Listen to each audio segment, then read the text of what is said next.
Hello बच्चों, welcome back to our channel social science by Prachi ma'am. कैसे हैं आप सब लोग? और आई होप आप सभी लोगों की प्रिपरेशन जो है वो बहुत ही ज्यादा अच्छी चल रही होगी। ऑलरेडी हमने एक सीरीज स्टार्ट करी थी जिसमें मैंने आपको चैप्टर नंबर 1 पढ़ाया था और उसी चैप्टर नंबर 1 का आज हमारा लेक्चर 4 रहने वाला है, जो इस चैप्टर का फाइनल लेक्चर होगा। अगर आपने अभी तक लेक्चर 1, 2 और लेक्चर 3 नहीं देखे हैं तो पहले उन्हें जरूर देख लीजिए, क्योंकि आज हमको चैप्टर को कंप्लीट करना है और ये हमारे इस चैप्टर का लास्ट लेक्चर भी रहने वाला है। तो चलिए बिना डिले किए शुरू करते हैं आज का हमारा lecture. The future of social science, ये हमारा आज का टॉपिक रहने वाला है। जैसे हम जानते हैं कि सोसाइटीज में रैपिडली हमको चेंजेस देखने को मिलते हैं, ठीक है। और इसी चेंजेस की वजह से हमको सोशल साइंस की स्टडी करना बहुत ज्यादा इम्पोर्टेंट हो जाता है हमारे लिए। क्यों? क्योंकि ये जो चेंजेस हो रहे हैं, तो क्यों ये चेंजेस हो रहे हैं हम उसको समझ पाए। न्यू टेक्नोलॉजीज आ रही हैं, एक्सपांड हो रही हैं सिटीज, एनवायरमेंटल कंसर्न्स धीरे धीरे करके बढ़ते जा रहे हैं। जैसे हम देख रहे हैं कि ग्लोबल वार्मिंग धीरे धीरे करके बढ़ती जा रही है, जिसकी वजह से ओजोन लेयर डिप्लेशन हो रहा है। लोग जो है वो माइग्रेट कर रहे हैं एम्प्लॉयमेंट लेने के लिए, अच्छी फैसिलिटीज लेने के लिए। विलेज से अर्बन एरिया में यानी रूरल से अर्बन एरिया में लोग माइग्रेट कर रहे हैं। ग्लोबल कनेक्शंस बढ़ रहे हैं। तो ये सारी चीजें क्यों हो रही हैं और हमको इन सारी चीजों को समझना क्यों जरूरी है? तो इसीलिए हम क्या कहते हैं, हम ये समझते हैं कि सोशल साइंस जो है हमको यही सारी चीजों का, कि ये सारी चीजें हमको क्यों समझनी चाहिए, उसी सारी चीजों का इम्पोर्टेंस हमको बताता है। Understanding these changes required the same skill you have begun practicing in this chapter। और यही सारी स्किल को समझने के लिए हमने जो स्टार्टिंग में जो चीजें प्रैक्टिस करी थी, जैसे कि आपने अगर लेक्चर 1, 2 और 3 देखा होगा तो उसमें मैंने आपको कुछ रियलिस्टिक एग्जांपल भी बताए थे। और जो हमारी बुक में जो चीजें लिखी हुई थी उसको हमने हमारे रियल लाइफ से कनेक्ट भी किया था, जिसमें हमने देखा था कि केयरफुल ऑब्जर्वेशन करना बहुत ज्यादा इंपॉर्टेंट है। क्वेश्चन आस्क करना बहुत ज्यादा जरूरी हो जाता है। एविडेंस को एग्जामाइन करना बहुत ज्यादा जरूरी है। और इन्हीं सब चीजों को क्या करना है, हमको इन सब चीजों को लास्ट में जाके कनेक्ट करना है एक दूसरे से। In the years ahead, social science will help societies address complex issues such as climate change, sustainable development, social harmony, and equitable use of resources. Recent year में हमने देखा कि social science जो है वो हमको help करता है सोसाइटी के कॉम्प्लेक्स इशू को बताने में। जैसे कि ये हमारा जो क्लाइमेट चेंज हम आजकल देख रहे हैं, तो वो क्यों हो रहा है, हमको क्यों सस्टेनेबल डेवलपमेंट की तरफ फोकस करना चाहिए, क्यों हमको सोशल हार्मनी मेंटेन रखनी चाहिए, और क्यों रिसोर्सेस का इक्विटेबल यूज बहुत ज्यादा आजकल जरूरी हो चुका है। ऐसा क्यों हो रहा है? It will also guide the responsible use of new technologies. इसके अलावा ये हमको और क्या बताता है कि हमको न्यू टेक्नोलॉजीज का रिस्पॉन्सिबल यूज क्यों करना चाहिए। जैसे हम आजकल बहुत ज्यादा ही ये देखते हैं कि जो आपके जनरेशन के जो बच्चे होंगे वो क्या होंगे, वो पूरी रात भर फोन चलाएंगे, सुबह लेट उठेंगे, फिर वापस दोपहर को खाना पीना खा के सो जाएंगे। ठीक है, तो ये जो तुम टेक्नोलॉजी का इस्तेमाल कर रहे हो, लेकिन टेक्नोलॉजी का हमको इस्तेमाल किस तरह से करना है जिससे हमको कुछ बेनिफिट मिले। हम क्या कर रहे हैं, हम टेक्नोलॉजी का इस्तेमाल तो कर रहे हैं बेटा, लेकिन हम क्या करें, हम उसका उल्टा इस्तेमाल कर रहे हैं। जहां पे हमको जो चीजें नहीं करनी चाहिए, हम वहां पे टेक्नोलॉजी का इस्तेमाल कर रहे हैं।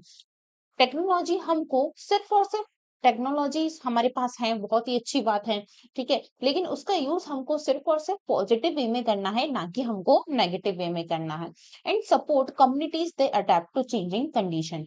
और इसके अलावा ये हमको ये भी गाइड करता है कि हमको जो कम्युनिटीज हैं, जो डिफरेंट चेंजिंग कंडीशन के साथ मिल नहीं पा रही है, तो उन कम्युनिटीज को किस तरह से उस कंडीशन में सेट किया जाए। Most importantly, social science prepare you not only to understand the world but also to take a part in shaping it as a informed and a thoughtful citizens while strengthening nation unity and keeping us rooted in our rich cultural tradition। Social science सिर्फ हमको यही सारी चीजों के बारे में नहीं समझाता है, वर्ल्ड के बारे में ही नहीं समझाता है, लेकिन हमको ये भी बताता है कि हमको किस तरह से हम एक थॉटफुल सिटीजन्स बन सकते हैं, हमारी नेशन की यूनिटी को किस तरह से और स्ट्रेंथन कर सकते हैं, और इसके अलावा हम हमारे जो कल्चरल ट्रेडिशंस हैं उसको भी साथ लेके कैसे चल सकते हैं। The study of social science is there for a journey from understanding how societies evolved to analyzing how they function today to imagine how they can be become later in our future। और इसीलिए in short में बात करूं तो social science हमको क्या बताता है, हमको पूरी एक जर्नी के बारे में बताता है कि हम कहाँ से इवॉल्व होके आए हैं, हम अभी क्या फंक्शन कर रहे हैं, और ये फंक्शन हम कर रहे हैं तो क्यों कर रहे हैं, और फ्यूचर में जाके इसका क्या इम्पैक्ट होने वाला है। ये सारी की सारी चीजों के बारे में हमको कब पता चलता है, जब हम सोशल साइंस की स्टडी करते हैं। सेकंड हमको क्या बोला गया है, secondary stage social science. Secondary stage social science क्या होता है, अभी तक तो आप 8th स्टैंडर्ड में थे, 8th स्टैंडर्ड में थे यानी आप प्राइमरी में जो भी आपको चीजें पढ़ाई जा रही थी एसएस में एक्सेट्रा एक्सेट्रा, ठीक है, उसके बारे में आप पढ़ रहे थे। लेकिन आपको नेक्स्ट 2 ईयर में आपकी जो जर्नी है 9th और 10th स्टैंडर्ड की, वो किस तरह से रहने वाली है। Social science is not just a subject you study in a school. Social science को एक सब्जेक्ट की तरह नहीं देखा जाता है स्कूल में, इसको एक विंडो की तरह देखा जाता है, जो क्या कर रही है, जो विंडो हमको पूरे वर्ल्ड को दिखा रही है, उस तरह से सोशल साइंस को देखा जाता है। By studying social science you learn not only about the past present but also about your role as a responsible citizen in a shaping the future। Social science सिर्फ और सिर्फ हमको पास्ट या present की स्टडी के बारे में नहीं बताता है, लेकिन ये हमको ये भी बताता है कि हम एक रिस्पॉन्सिबल सिटीजन किस तरह से बन सकते हैं। Over the next 2 years you will explore society in a greater depth through different branches of a social science. अगले 2 साल में यानी आपके 9th और 10th स्टैंडर्ड में आप इन्हीं चीजों के बारे में पढ़ेंगे कि ये जो सोसाइटी है और जो सोशल साइंस के वो डिफरेंट ब्रांचेस जो हमने पढ़ी थी, वो किस तरह से एक दूसरे से रिलेटेड हैं, और वो किस तरह से आपको हेल्प करेगी हमारी सोसाइटी को समझने में, यानी हमारे वर्ल्ड को समझने में। You will examine how historical event shape the modern world through how geographical features influence human life and economic activity। इसके अलावा जो हमारे पास के जो हिस्टोरिकल इवेंट्स रहे हैं, तो उसका क्या इम्पैक्ट पड़ता है हमारे मॉडर्न वर्ल्ड पे, या हमको क्या लेना देना है उन हिस्टोरिकल इवेंट से, जिसकी वजह से हम आज जो है एक मॉडर्न वर्ल्ड, यानी आज के टाइम का हमारा वर्ल्ड देखो, है ना, और पहले के टाइम पे, यानी अगर मैं 19th सेंचुरी की बात करूं तो उसमें डिफरेंस देखो, 19th और 20th सिर्फ एक सेंचुरी आगे जाने से इतनी तो कितने चेंजेस आ गए, और क्यों ये चेंजेस आए, उन सब के बारे में हमको सोशल साइंस ही बताता है। दूसरा, हमको ज्योग्राफिकल फीचर्स बताता है हमारा सोशल साइंस की। ज्योग्राफिकल फीचर्स जो है, जो भी चीज हमारे एनवायरमेंट में अवेलेबल है, हमारे अर्थ किससे बना है, क्यों बना है, किस तरह से बना है, अर्थ के ऊपर जितनी भी चीजें हैं वो किस तरह से हमारे ऊपर इम्पैक्ट डालती हैं, किस तरह से ह्यूमन लाइफ के ऊपर इम्पैक्ट डालती हैं, और इसी के ऊपर बेस्ड होती है हमारी सारी की सारी इकोनॉमिक एक्टिविटीज, ऐसा क्यों है और किस लिए है। वो सारे के सारे आंसर जो है ना बेटा, वो आपको यही सोशल साइंस की बुक में मिलने वाले हैं, क्लास 9th और 10th की। How political system and democratic institution functions and how economics organize production distribution and development.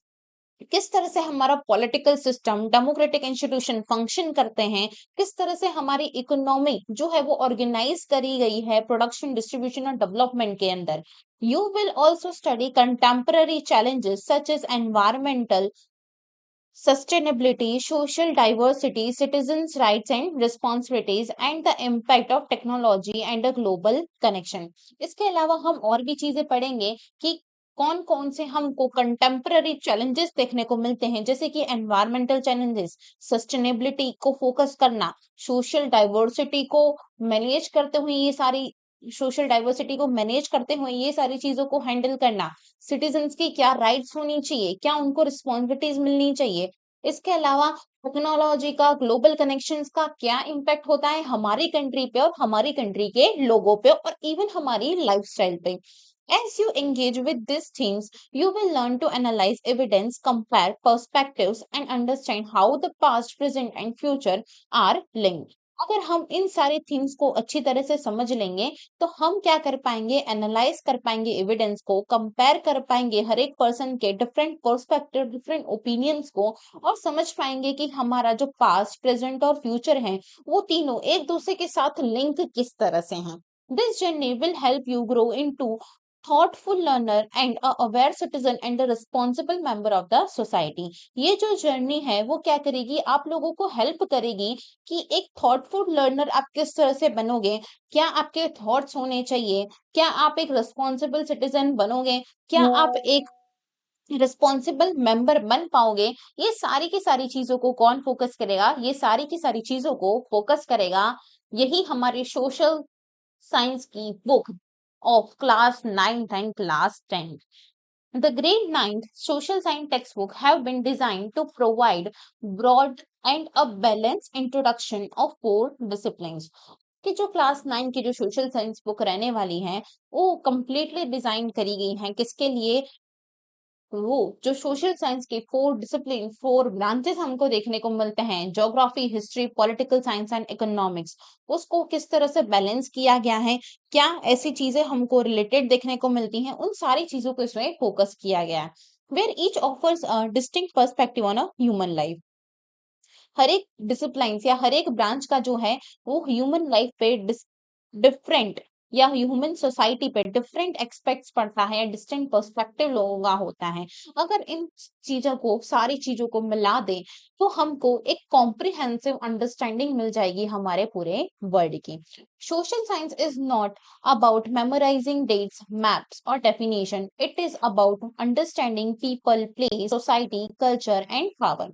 Social science सिर्फ हमको डेट को याद रखना, मैप्स को याद रखना, डेफिनेशंस को याद रखना, सिर्फ उसी पे फोकस नहीं करता है, ये हमको और भी चीजों पे फोकस करता है, जैसे कि इसके पीपल्स कहाँ ज्यादा रहते हैं, प्लेसेस कौन कौन सी हैं हमारे यहाँ पे, कौन सी प्लेस पे हमको क्या चीजें मिलती हैं, सोसाइटी को किस तरह से कल्चर और ट्रेडिशन के साथ मिल के रहना चाहिए, कल्चर और पावर का जो कॉम्बिनेशन है वो हमको सोसाइटी में किस तरह से रिफ्लेक्ट करता है, ये सारी की सारी चीजों के बारे में हमको इसमें पता चलता है। It encourage you to learn from the past, analyze the present and imagine the better future. Social science तुमको एनकरेज करता है पास्ट को पढ़ने में, एनालाइज करने में प्रेजेंट को, कि ऐसे तो क्या चीजें पास्ट में हुई जिसका जो इम्पैक्ट है वो हमको आज प्रेजेंट पे भी देखने को मिलता है, और किस तरह से हम प्रेजेंट को बेटर करके हमारे फ्यूचर को भी बेटर कर पाएंगे। As you turn this pages you will not only gain knowledge but also develop the ability to think independently and act responsibly. जैसे जैसे हम नेक्स्ट चैप्टर पढ़ते जाएंगे तो आप लोगों की जो नॉलेज है वो बहुत ज्यादा अच्छी तरीके से गेन होती जाएगी। आप क्या कर पाओगे, आप एक इंडिपेंडेंट आपकी थिंकिंग रख पाओगे, आप एक रिस्पॉन्सिबल एक्ट कर पाओगे, ये सारी चीज आप कर पाओगे। We hope this book inspire you to reflect the relationship between self and society and to view the world with curiosity and empathy. I इसमें ये बोला गया है कि वो लोग होप करते हैं, जो भी जिसने भी बुक बनाई है, एनसीईआरटी की जो बुक है, वो आपको ये चीज में हेल्प करेगी कि आप खुद को और सोसाइटी को एक अलग नजरिए से देखोगे, और आप जैसे जैसे बुक आगे पढ़ते जाओगे तो उनका ये मानना है कि आपकी क्यूरियोसिटी जो है वो और ज्यादा बढ़ती जाएगी। Let this journey help you grow not just as a student but as a responsible citizen of India and the world. ये जो जर्नी है आपकी, सिर्फ और सिर्फ एक स्टूडेंट की तरह मत देखिए, आप इसको एक रिस्पॉन्सिबल सिटीजन भी बनाए, ये वो लोग चाहते हैं। ठीक है, चलो आई होप आपको ये जो चैप्टर है वो पूरी तरह से समझ में आ चुका होगा बेटा, है ना। इस चैप्टर में हमको बेसिक चीजें समझनी थी कि क्यों आपको सोशल साइंस पढ़ना पड़ता है। आज मैंने बहुत सारे बच्चों को देखा है कि बहुत सारे बच्चों का यही क्वेश्चन रहता है कि मैम हम सोशल साइंस पढ़ते क्यों हैं, हम क्या करेंगे हम पढ़ के हिस्ट्री, क्या करेंगे हम ज्योग्राफी पढ़ के, ये सारी चीजें हम क्यों पढ़ते हैं। तो ये चैप्टर स्पेशली उन्हीं बच्चों के लिए है कि जो ये सारे क्वेश्चंस करते हैं कि सोशल साइंस हमको क्यों पढ़ना पड़ता है। मैम लास्ट लेक्चर रहा था, ठीक है, ये चैप्टर आज हमारा हो चुका है खत्म। तो बच्चों इसी के साथ class 9 social science chapter 1 understanding social science complete हो चुका है। मुझे उम्मीद है कि इस पूरी सीरीज के चारों लेक्चर्स देखने के बाद आपको चैप्टर बहुत अच्छे से समझ आया होगा। अगर वीडियो हेल्पफुल लगी हो तो लाइक जरूर करें, अपने फ्रेंड्स के साथ शेयर करें और अगर चैनल पर नए हैं तो सब्सक्राइब करके बेल आइकन को प्रेस कर दीजिए ताकि आने वाले चैप्टर्स की कोई भी लेक्चर मिस ना हो। कमेंट में जरूर बताना कि आपको ये सीरीज कैसी लगी और अगला चैप्टर कब चाहिए। मिलते हैं नेक्स्ट चैप्टर के लिए जिसमें हम पढ़ेंगे chapter number 2, shaping the earth surface. Thank you for watching, keep learning, keep growing.